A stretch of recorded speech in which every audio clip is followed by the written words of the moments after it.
আম্মা জান হালিমাতুস সাদিয়া বর্ণনা করেন, আমি হালিমা যেদিন শিশু মুহাম্মাদের ঘরে প্রবেশ করলাম, ও আমার মায়েরা, আম্মা জান হালিমাতুস সাদিয়া বলেন, আমি যখন শিশু মুহাম্মাদকে আমার কোলে তুলে নিলাম, আমার যেন মনে হচ্ছিল আসমানের চাঁদ আমার কোলে ধরা দিয়েছে। আম্মা জান হালিমাতুস সাদিয়ার একটি সন্তান ছিল, যিনি ছিলেন নবীর দুধ ভাই। আম্মা জান বর্ণনা করে, আমি হালিমা শিশু মুহাম্মাদকে যেই না কোলে তুলে নিয়েছি, আমার স্তন দুটো দুধে ভরে গেল। আমি হালিমা আমার বাপের স্তনটা শিশু মুহাম্মাদের মুখে দিলাম, শিশু মুহাম্মদ সুন্দরভাবে আমার ডান স্তনটা পান করলো। আমি হালিমা আমার বাম স্তনটা শিশু মুহাম্মাদের মুখে যেই না দিয়েছি, শিশু মুহাম্মদ মুখটা ঘুরিয়ে নেয়, যতবার দিয়েছি ততবার মুখটা ঘুরিয়ে নেয়। ও আমার মায়েরা, আম্মা হালিমাতুস সাদিয়া বর্ণনা করেন, শিশু মুহাম্মদ আমার বাম স্তন থেকে শুধু মুখটা ঘুরিয়ে নেন না, আমাকে যেন চোখের ইশারায় বুঝিয়ে দিচ্ছে, ও মা হালিমা, আমি মুহাম্মদ পৃথিবীর জমিনে ভাইয়ের হক মারার জন্য আসি নাই, আমি মুহাম্মদ পৃথিবীর জমিনে ভাইয়ের হক পাইয়ে দেওয়ার জন্য এসেছি। আমি হক মারার জন্য আসিনি, আমি হক বলুন বলুন পাইয়ে দেওয়ার জন্য এসেছি। আমি যদি দুটো স্তনের দুধ পান করি, আমার ভাইয়ের হকটা ফাঁকি মারা হবে। আজকে আমরা নবী দিবস উদযাপিত করছি, আমার সমাজে এই হক ফাঁকি দেওয়ার একটা প্রতিযোগিতা চলছে ভাই। আপনাদের এলাকায় তো নেই এসব রোগ, ও থাকলেও এখন বলেন না, মারামারি হবে। হক ফাঁকি মারার প্রতিযোগিতা চলছে। নামাজ কাজা করেছো, আল্লাহ চাইলে তুমি নাজাত পেয়ে যাবে। রোজা কাজা করেছো, আল্লাহ চাইলে তুমি নাজাত পেয়ে যাবে। হক মেরেছো, নাজাত তোমার নাই, ক্ষমা তোমার নাই। আমার কথা বুঝতে পারছেন না? পাচ্ছেন না? নবীর তাবেদারি, নবীর তাবেদারি। আর জীবন নিয়ে সমীক্ষা করে দেখা যাচ্ছে আমাদের জীবন সব বিপরীত, সব উল্টো উল্টো উল্টো গো। দুনিয়াটাই উল্টো হয়ে গেছে। পুরুষদের কাপড় পরার নিয়ম পায়ের গাঁটের নিচে না উপরে, আর মেয়েদের ও দেখেন সে জায়গা ঠিক আছে না ওলট পালট হয়ে গেছে। আমরা ফেলেছি, অধিকাংশ মায়েরা গাঁটের উপরে কাপড় তুলে ফেলেছেন, উল্টো হয়ে গেছে। আল্লাহ আমাদেরকে হেদায়েত দান, বলুন আল্লাহুম্মা আমিন। খবরদার কারোর হক ফাঁকি দেবেন না। আল্লাহ নবী একদিন সাহাবীদের ডাকলে, ও সাহাবীরা, তোমরা কি বলতে পারো তোমাদের ভিতরে সবচেয়ে অসহায় কে, গরীব কে, ফকির কে? সাহাবীরা বলেছিলেন, ইয়া রাসূলুল্লাহ, পৃথিবীর জমিনে যাদের টাকা নাই, অর্থ নাই, ধন সম্পদ নাই, এরাই হলো অসহায়, এরা হলো ফকির, এরাই হলো গরীব। আল্লাহ নবী বললেন, না ও সাহাবীরা, কিয়ামতের ময়দানে আমার একদল উম্মতি প্রচুর নামাজ নিয়ে উঠবে, রোজা নিয়ে উঠবে, হজ যাকাত নিয়ে উঠবে, তাসবিহ তেলাওয়াত নিয়ে উঠবে, কিন্তু এরা পৃথিবীর জমিনে কারোর হক নষ্ট করে এসেছে, কারোর প্রতি জুলুম করে এসেছে, কারোর প্রতি অত্যাচার করে এসেছে, কারোর রক্তপাত করে এসেছে। ও সাহাবীরা, কিয়ামতের ময়দানে অন্য কিগুলো পাওনাদারদের ভিতরে বিলিয়ে দেওয়া হবে, অন্য কিগুলো পাওনাদারদের ভিতরে বন্টন করে দেওয়া হবে। ও সাহাবীরা, ওই ব্যক্তিটার নেকি যখন খতম হয়ে যাবে, ওই ব্যক্তির নেকি যখন শেষ হয়ে যাবে, পাওনাদারদের গুনাহ ওই ব্যক্তির ঘাড়ে চাপিয়ে দেওয়া হবে। ও সাহাবীরা, ওই ব্যক্তিটা হাসরের ময়দানে অসহায় হয়ে যাবে, ফকির হয়ে যাবে, গরীব হয়ে যাবে। ও সময় আল্লাহর ফেরেশতারা ওই ব্যক্তিকে অপমানের সঙ্গে জাহান্নামায় নিক্ষেপ করবে। ও মুসলমানেরা, ওই ব্যক্তিটাই হলো প্রকৃত গরীব। প্রচুর নামাজ নিয়ে উঠবে, রোজা নিয়ে উঠবে, হজ যাকাত নিয়ে উঠবে, দান খয়রাত নিয়ে উঠবে, তাসবিহ তেলাওয়াত নিয়ে উঠবে, কিন্তু কিয়ামতের মাঠে ঋণ দিতে দিতে, কথা বলেন না কেন, ঋণ দিতে দিতে নেকি শেষ। ওই পাওনাদারদের গুনাহ ওই ব্যক্তির ঘাড়ে চাপানো হবে, গরিব হয়ে যাবে, ফকির হয়ে যাবে, অসহায় হয়ে যাবে। ফেরেশতারা ওকে অপমানের সঙ্গে জাহান্নামায় নিক্ষেপ করবে। রাসূল বলেছেন এই ব্যক্তিটাই হচ্ছে প্রকৃতপক্ষে গরিব এবং অসহায়। আমার নবী আম্মা হালিমাতুস সাদিয়ার দুধ পানের ভিতর দিয়ে বিশ্ববাসীকে তিনি শিক্ষা দিয়ে গিয়েছেন। জোরে বলুন সুবহানাল্লাহ। আরো জোরে বলুন। দুধ পানের ভিতর দিয়ে শিক্ষা দিয়ে গেলেন বিশ্ববাসীকে। আজকের সমাজ দেখেন, স্বামী স্ত্রীর হক মারছে, স্ত্রী স্বামীর হক মারছে, ছেলে বাপের হক মারছে, বাপ ছেলের হক মারছে, ভাই বোনের হক মারছে। বাস্তব বলছি না অবাস্তব বলছি? কিয়ামতের ময়দানে তুমি অসহায় হয়ে এতিম হয়ে যাবে, ফকির হয়ে।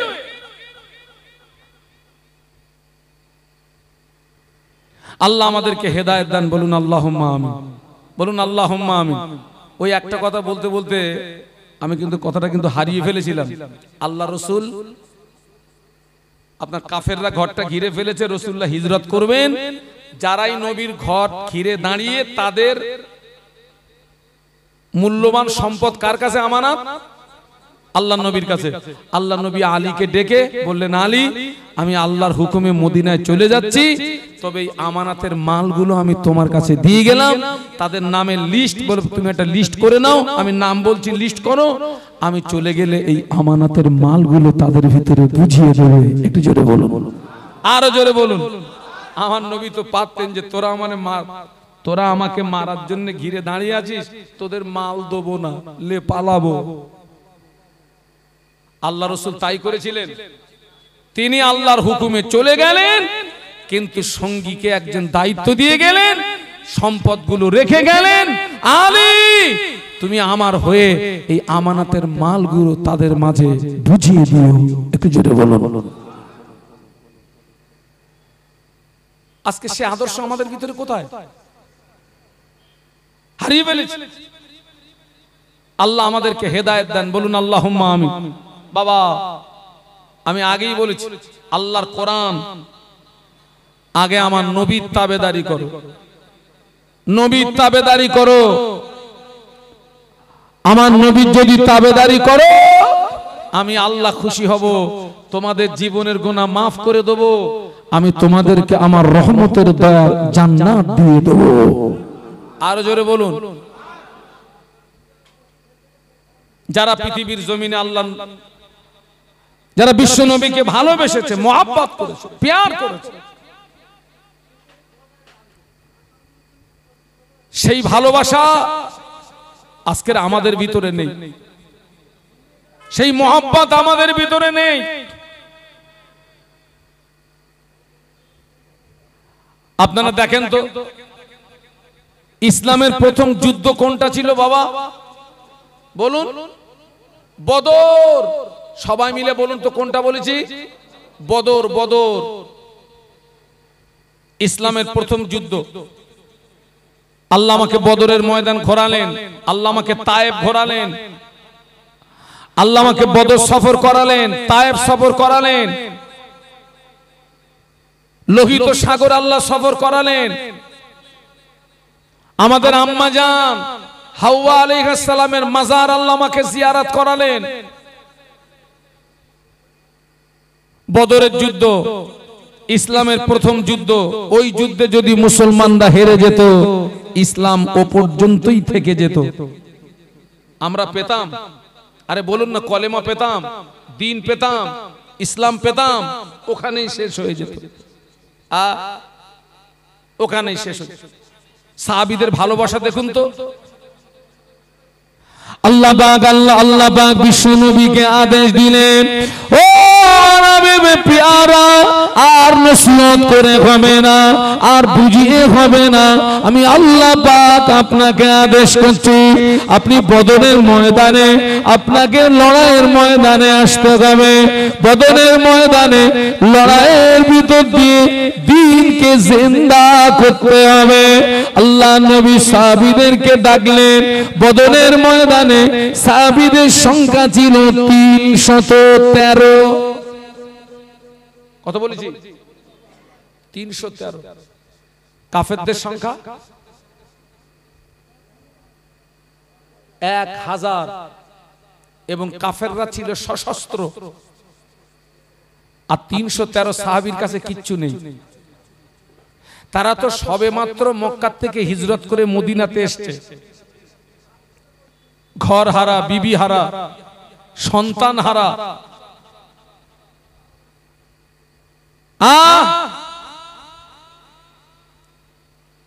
তারা তো দুর্বল, সবেমাত্র এসেছে, মদিনাতে এসেছে। আল্লাহ রসুল চিন্তা করছেন, এরা তো সবেমাত্র মক্কা থেকে মদিনাতে এসেছে, এদের যদি এখন আমি বলি যে যুদ্ধের ময়দানে যেতে হবে, লড়াই করতে হবে, দ্বীন ইসলামকে প্রতিষ্ঠিত করতে হবে, এরা যদি আমাকে ছেড়ে পালিয়ে যায়, এরা যদি আমাকে ছেড়ে চলে যায়। আল্লাহ নবী খুব টেনশনে পড়ে গেলেন, আল্লাহ নবী খুব পেরেশানিতে পড়ে গেলেন। আল্লাহ নবী সাহাবীদের ডাকলেন, ও সাহাবীরা, আল্লাহ পাক আমাকে আদেশ করেছেন ময়দানে নামতে হবে, যুদ্ধে ময়দানে যেতে হবে, দ্বীন ইসলামকে প্রতিষ্ঠিত করার জন্য। আমি রাসূলুল্লাহ তোমাদের কাছে মতামত চাইছি। তোমাদের মতামতটা বলো, তোমাদের চিন্তা ভাবনাটা বলো। ও সাহাবীরা, তোমাদের নবীকে তোমাদের মতামতটা বলে দাও, তোমাদের চিন্তাধারা কি বলে দাও। আল্লাহ নবী খুব পেরেশানি হয়ে গেলেন, আল্লাহ নবী চিন্তাযুক্ত হয়ে গেলেন। আল্লাহ পাক, এরা যদি আমাকে ছেড়ে চলে যায়, এরা যদি আমাকে ছেড়ে পালিয়ে যায়, এরা তো সবেমাত্র এসেছে মদিনাতে। আল্লাহ নবী সাহাবীদেরকে ডেকে যখন মতামত চাইলেন, ওই সময় সাহাবীরা বলেছিলেন, ইয়া রাসূলুল্লাহ, হাবিবাল্লাহ, আপনি ভয় পাবেন না, হুজুর আপনি চিন্তা করবেন না, হুজুর আপনি আমাদেরকে নিয়ে ময়দানে চলুন, হুজুর আপনি আমাদেরকে নিয়ে ময়দানে চলুন। আমরা আপনার সামনে, আপনার পিছনে, আপনার ডাইনে, আপনার বাঁয়ে সর্বক্ষণ আপনার সঙ্গী হয়ে থাকবো। হুজুর আপনি ভয় পাবেন না, হুজুর আপনি চিন্তা করবেন না, হুজুর আপনি আমাদেরকে নিয়ে ময়দানে চলুন। আমরা আপনার সামনে, আপনার পিছনে, আপনার ডাইনে, আপনার বাঁয়ে সর্বক্ষণ আমরা আপনার সঙ্গী হয়ে থাকব। একটু মহব্বতে বলা যাবে না? তাকবীর দেন তো, নারায়ে তাকবীর। হুজুর আপনি ঘাবড়াবেন না, আমরা মুসা নবীর উম্মতের মতো বলবো না। মুসা নবী যুদ্ধের কথা বলতে মুসা নবীর উম্মতরা উত্তর দিয়েছিল, তুমি আর তোমার আল্লাহ গিয়ে যুদ্ধ করো গে যাও। বদরের ময়দানে 313 সাহাবী বললেন, ইয়া রাসূলুল্লাহ আপনি ঘাবড়াবেন না, আপনি ভয় পাবেন না, আপনি আমাদেরকে নিয়ে ময়দানে চলুন, আল্লাহর আদেশে চলুন। আমরা আপনার সামনে, আপনার পিছনে, আপনার ডাইনে, আপনার বাঁয়ে সর্বক্ষণ আপনার সঙ্গী হয়ে থাকব।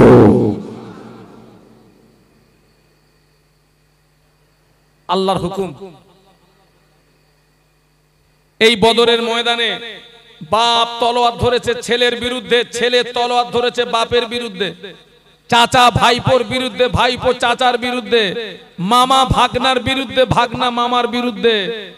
তার মানে দ্বীন ইসলামের খাতিরে পিতা সন্তানের গলায় তলোয়ার চালাতেও দ্বিধাবোধ করেনি। সুবহানাল্লাহ বলা যাবে না? মহব্বতের সঙ্গে বলুন। দিনের খাতিরে। কিসের খাতিরে বাবা? আমার কথা বুঝতে পারছেন না? পাচ্ছেন না? দিনের খাতিরে। হুজুর আপনি আমাদেরকে নিয়ে চলুন। আহা,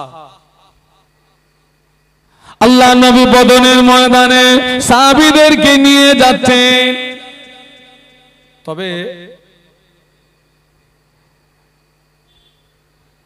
যে সাহাবীদেরকে রাসূলুল্লাহ পারমিশন দিয়েছিলেন যুদ্ধের যাওয়ার জন্য, রাসূলুল্লাহ দুটো বিষয় দেখতেন।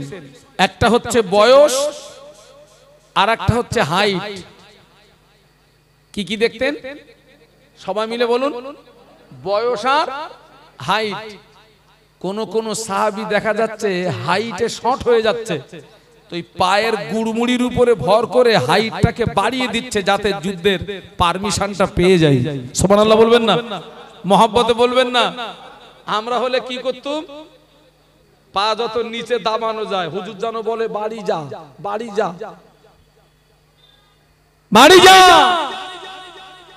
আর সাহাবীরা পায়ের গুড়মুড়িটা উঁচু করে হাইটটাকে বাড়িয়ে দিতেন যুদ্ধের পারমিশনটা যেন পেয়ে যায়। একটু জোরে বলুন। আল্লাহ নবী ময়দানে চলে গেলেন। ও আল্লাহ নবী ময়দানে গিয়ে তাবু গাড়লেন। আল্লাহ নবী একটা তাবুর ভিতরে চলে গেলেন। আল্লাহ নবী একটা তাবুর ভিতরে প্রবেশ করেন। আল্লাহ নবী সিজদায় পড়ে কাঁদতে লাগলেন। আল্লাহ পাক, আল্লাহ পাক, এই বদরের ময়দানে আপনি মুসলমানদেরকে জয়ী করুন। আল্লাহ পাক, এই আল্লাহ আপনি যদি চান আপনার দ্বীনকে জিন্দা রাখবেন, বদরের ময়দানে জয়ের ঝান্ডা মুসলমানদের হাতে তুলে দেন। আল্লাহ আপনি যদি চান আপনার দ্বীনকে মিটিয়ে দেবেন, তাহলে আমাদেরকে শহীদ করে দেন। আল্লাহ আপনি যদি চান দ্বীনকে বাঁচিয়ে রাখবেন, বদরের ময়দানে জয়ের ঝান্ডা মুসলমানদের হাতে তুলে দিন। আর আপনি যদি চান দ্বীনকে মিটিয়ে দেবেন, আমাদেরকে শহীদ করে দিন। আল্লাহ পাক আপনি আমাদের উপর সাহায্য করুন, আপনি আমাদের উপর সাহায্য করুন। আল্লাহ নবী কাঁদেন, আল্লাহ নবী রোনাজারি করেন। হযরত আবু বকর সিদ্দিক রাদিয়াল্লাহু তাআলা আনহু, আবু বকর সিদ্দিক রাদিয়াল্লাহু তাআলা আনহু আস্তে আস্তে করে ওই তাঁবুর ভিতরে প্রবেশ করে আল্লাহ নবীর হাত মুবারকটা চেপে ধরলেন।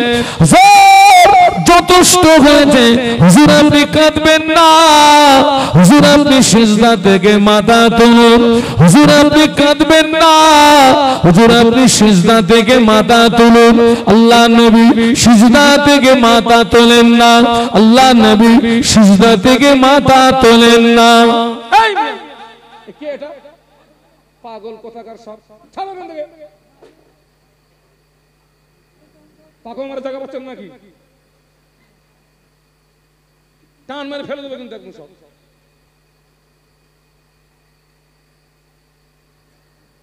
ভেজাল গুলো কোথাকার সব।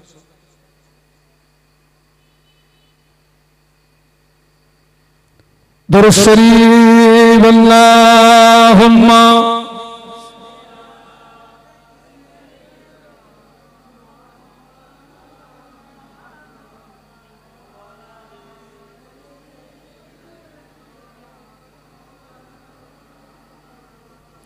আর মোহাব্বত আল্লাহুম্মা সাল্লি আলা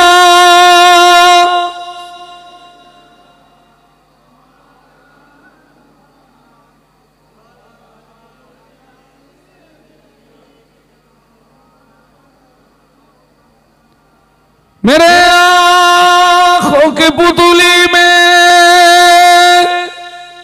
जलवा मोहम्मद का, मेरे दिल के आईने में नक्शा है मोहम्मद का। कोई जन्नत में जाएगा, कोई दोज़ख में पहुंचेगा। मदीने की तरफ दौड़ा दीवाना मोहम्मद का। अल्लाहुम्मा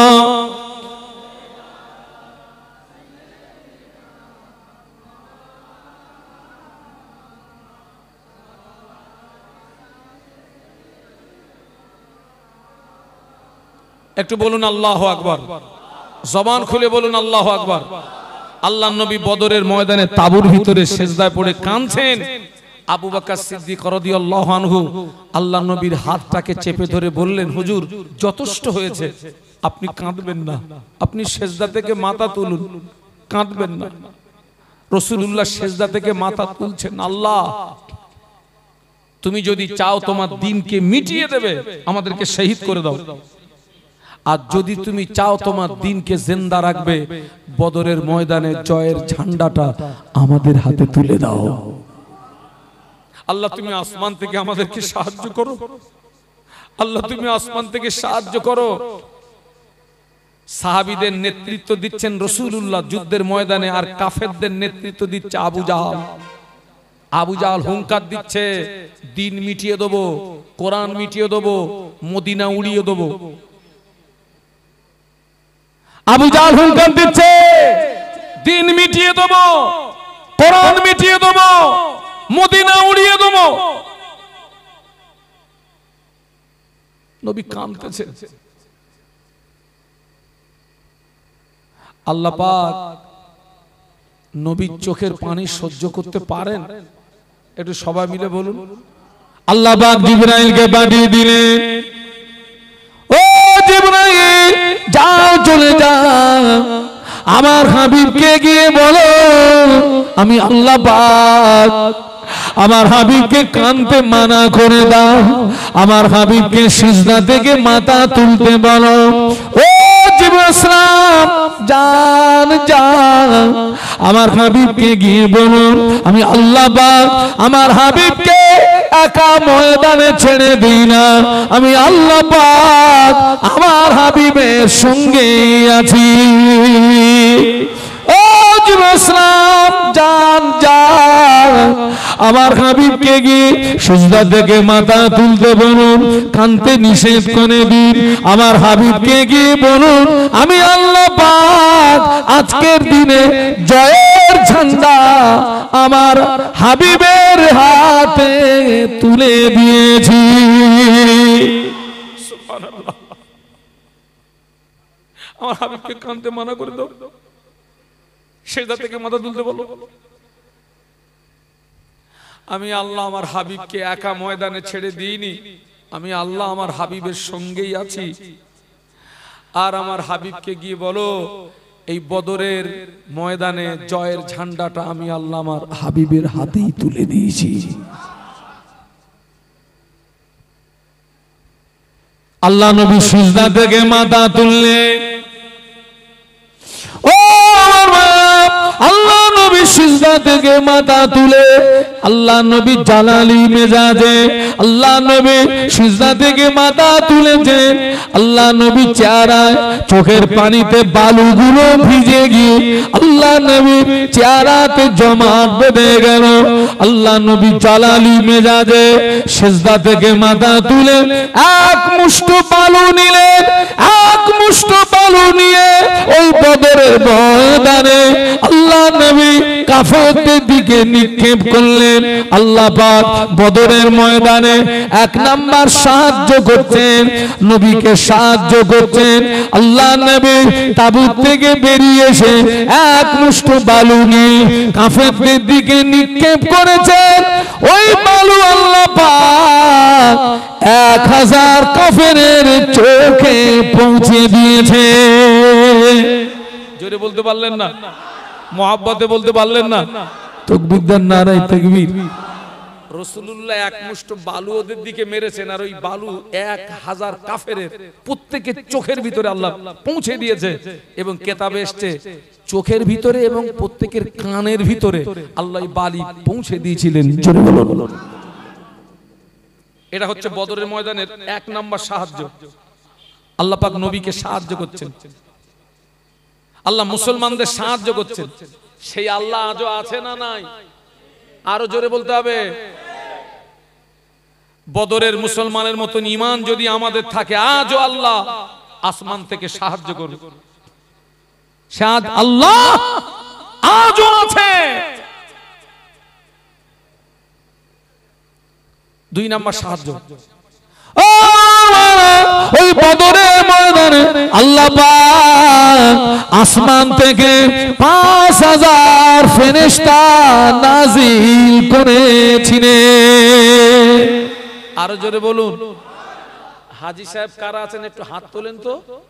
আল্লাহ পাকের হাজী বান্দা কারা আছেন মাহফিলে? একটু হাত তোলেন। আলহামদুলিল্লাহ। আপনারা কি বদরে গেছেন? যে পাহাড়টাতে ফেরেশতারা নেমেছিল বাবা, ওই পাহাড়টা ছিল বালির পাহাড়। আমার দিকে তাকান। কিসের পাহাড় বলেছি? বালির পাহাড়। আল্লাহ পাক বদরের ময়দানে 5000 ফেরেশতা দিয়ে আল্লাহ মুসলমানদেরকে সাহায্য করেছিলেন। জোরে বলুন সুবহানাল্লাহ। 5000 ফেরেশতা যে পাহাড়ের উপরে নেমেছিল, আল্লাহ পাহাড়টা আমাকে দেখালেন। এবং বদরের ময়দানে ওই সাহাবীদের মাজার জিয়ারত করেছিলাম রাত্রির বেলা। আমার যেন মনে হচ্ছিল শহাদায়ে বদর হুজুরদের কবরের ভিতর থেকে আল্লাহর জান্নাতি খুশবু বার হচ্ছে, আল্লাহর জান্নাতি খুশবু বার হচ্ছে। আল্লাহ 5000 ফেরেশতা। 3 নাম্বার সাহায্য, বদরের ময়দানে আবু জাহল যেদিকে দাঁড়িয়ে আছে ওই দিকটা হলো এঁটেল মাটি। আল্লাহ নবী সাহাবীদের নিয়ে যে দিকটা দাঁড়িয়ে আছে ওই দিকটা ছিল বালি মাটি। নবীর দিকটা কি মাটি? সাহাবীদের পা গুলো বালির ভিতরে ঢুকে যাচ্ছে, সওয়ারীদের পা গুলো বালির ভিতরে ঢুকে যাচ্ছে। আর শয়তান যেদিকে দাঁড়িয়ে আছে, এঁটেল মাটি মানে শক্ত না নরম? শক্ত। তো তাহলে ওরা কোরআনকে ধ্বংস করে দেবে, কোরআন মিটিয়ে দেবে, কোরআন ধ্বংস করে দেবে। কিন্তু আল্লাহ পাক কোরআন শরীফের ভিতরে বলেছেন, ইন্না নাহনু নাযালনা যিকরা ওয়া ইন্না লাহু লাহাফিজুন। আল্লাহ বললেন, নিশ্চয়ই কোরআন নাযিল করেছি আমি, এবং কোরআন হেফাজতের দায়িত্ব আমি আল্লাহ নিজেই গ্রহণ করেছি। মহব্বতে বলবেন না? নাযিল করেছেন যিনি, কোরআন শরীফ হেফাজত করছেন তিনি। একটু সুবহানাল্লাহ বলবেন না? তাম পৃথিবীর জমিনে যত কোরআন শরীফ, ওই কোরআন শরীফ গুলোকে নিয়ে আজকে রাতে আটলান্টিক মহাসাগরে যদি ডুবিয়ে দেওয়া হয়, তাম পৃথিবীর জমিনে যত কোরআন শরীফ, ওই কোরআন শরীফ গুলোকে নিয়ে আজকে রাতে যদি পুড়িয়ে ছাই করে দেওয়া হয়, আল্লাহর নামে শপথ করে বলছি, আগামীকাল পূর্ব দিক দিয়ে সূর্য ওঠার আগে আবার নতুন কোরআন জন্ম নেবে। কেননা আল্লাহ পাক তাম পৃথিবীর জমিনে তার লক্ষ লক্ষ বান্দা বান্দির সিনার ভিতরে কোরআন হেফাজত রেখেছে।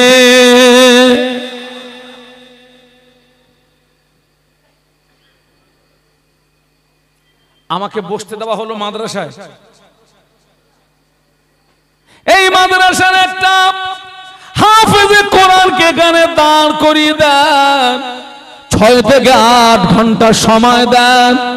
ওই ছেলেটা এক জায়গায় দাঁড়িয়ে দাঁড়িয়ে সূরা ফাতিহা থেকে মিনাল জিন্নাতি ওয়ান নাস, এক জায়গায় দাঁড়িয়ে দাঁড়িয়ে দাঁড়িয়ে দাঁড়িয়ে গোটা 30 পারা আল্লাহর কোরআন তেলাওয়াত করে দেবে। মহব্বতে বলতে পারলেন না? তাকবীর দেন তো, নারায়ে তাকবীর। জোরে বলুন তো, নারায়ে তাকবীর। বিশ্ব নবী দিবস, বিশ্ব নবী দিবস, নারায়ে তাকবীর। আমার ছেলেরা, জওয়ান যুবকেরা, আমি মোহাম্মদপুরকে ভালোবাসি।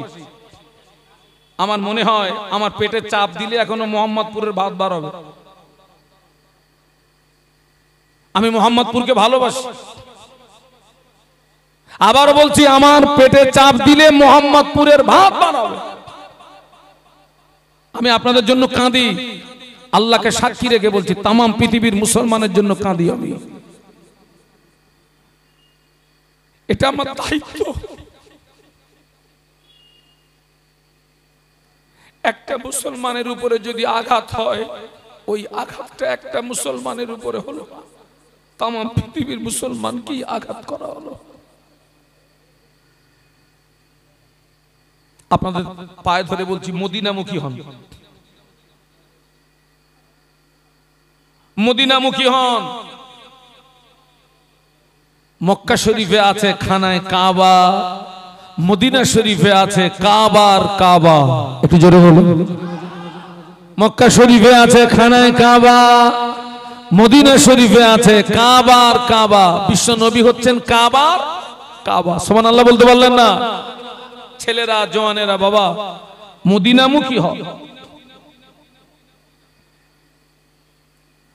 আল্লাহ নবীকে যারা ভালোবেসেছে, মোহাব্বত করেছে, প্যার করেছে, আল্লাহ দুনিয়া আখিরাতে তাদের ইজ্জতকে বাড়িয়েছে না কমিয়েছেন? বলুন। আল্লাহ দুনিয়ায়ও বাড়িয়েছেন, তাদের দুনিয়া আখিরাত দুটোই হচ্ছে উজ্জ্বল। একটু জোরে বলুন সুবহানাল্লাহ।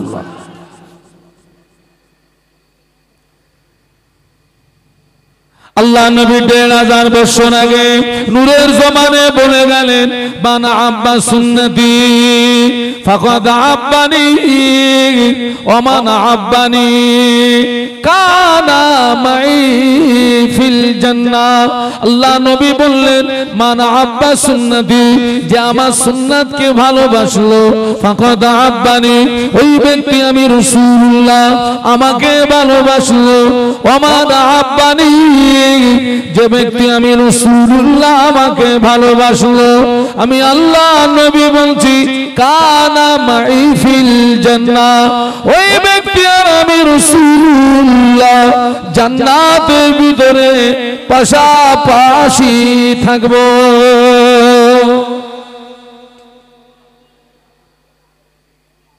মান আহাব্বা সুন্নতি, যে আমার সুন্নাতকে ভালোবাসলো, ফাকাত আহাব্বানি, ওই ব্যক্তি প্রকৃত আমি নবী আমাকে ভালোবাসলো। আর যে আমাকে ভালোবাসলো, আমার সঙ্গে কোথায় থাকবে? একই জান্নাতে পাশাপাশি থাকবে। একটু বলুন সুবহানাল্লাহ। বাবা, নবীর তাবেদারি করতে হবে। আচ্ছা আপনারা বলুন তো, বিশ্ব নবী তিনি জীবনে কোনোদিন মিথ্যা কথা বলেছেন? মক্কার মানুষেরা আল্লাহর নবীকে উপাধি দিয়েছিল আল আমিন। একটু সুবহানাল্লাহ বলবেন না? মক্কাবাসীরা বিশ্ব নবীকে কি কি উপাধি দিয়েছিল? আল আমিন। কে বাবা? আল্লাহর নবী জীবনে কাউকে ঠকিয়েছেন? আল্লাহ রাসূল যেদিন হিজরত করছেন, যারা নবীর ঘরটা ঘিরে দাঁড়িয়ে নবীকে মেরে দেবে, যারা নবীর ঘরটা ঘিরে দাঁড়িয়ে নবীকে মেরে দেবে, তাদের মূল্যবান সম্পদ আমানত ছিল কার কাছে? ওই নবীর কাছে। একটু সুবহানাল্লাহ বলবেন না? আল্লাহর নবী কি তাদের সেই আমানতের মাল নিয়েই কি মদিনায় হিজরত করেছিলেন? না, ওরা নবীর ঘরটা ঘিরে ফেলেছে। আল্লাহ পাক ওই দৃশ্যটা দেখছেন না দেখছেন না? একটু বলুন না। আল্লাহ পাক দেখেন না? আল্লাহর সঙ্গে সঙ্গে তার স্পেশাল মেসেঞ্জার রুহুল আমিন ফেরেশতা জিবরাইল আলাইহিস সালামকে পাঠায়, ও জিবরাইল সালাম চলে যাও, আমার হাবিবকে গিয়ে বলো এই মুহূর্তে ঘর থেকে বেরিয়ে মদিনাতে হিজরত করতে বলো, ওরা আমার নবীকে মেরে দেবে। আল্লাহ ফেরেশতা জিবরাইল আলাইহিস সালাম আল্লাহ নবীকে যে সালাম দিলেন, আসসালামু আলাইকা ইয়া রাসূলুল্লাহ হাবিবাল্লাহ, হুজুর আল্লাহ পাক আমাকে দিয়ে সংবাদ পাঠিয়েছেন কাফেররা আপনার ঘরটা ঘিরে দাঁড়িয়ে আছে, আপনি বার হলে ওরা আপনাকে মেরে দেবে। আল্লাহ পাক আদেশ করেছেন আপনি এই মুহূর্তে মদিনাতে হিজরত করুন।